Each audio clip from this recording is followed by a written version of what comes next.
Well, I think there's a couple things. I think sometimes if you can catch that moment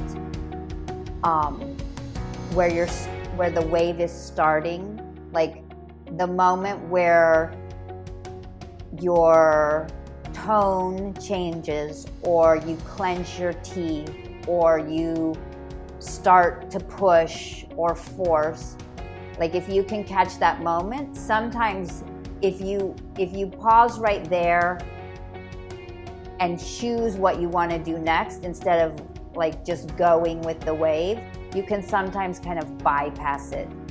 When you're in the refractory period, I think often the best thing is to say to yourself or to say out loud, I'm not gonna respond well right now, I just need a minute. And like often if we say anything more than that, we're gonna make it worse.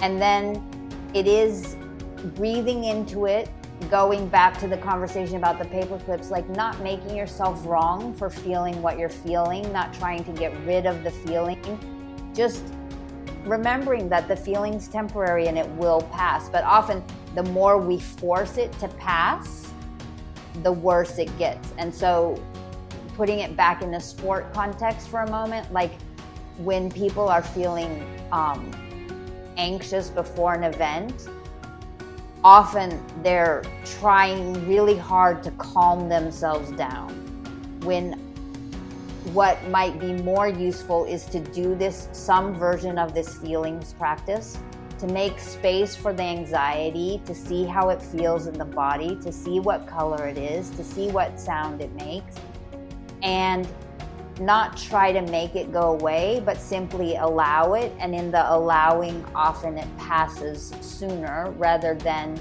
there's the saying, what we resist persists. So the more we try to make it go away, the more anxious we feel. If we start telling that story, I shouldn't be feeling anxious, I should be calm, I should be more in control, like blah, blah, blah, blah, blah, all hope is lost. But if we could just say, oh, I'm feeling anxious now, that often then it dissipates on its own.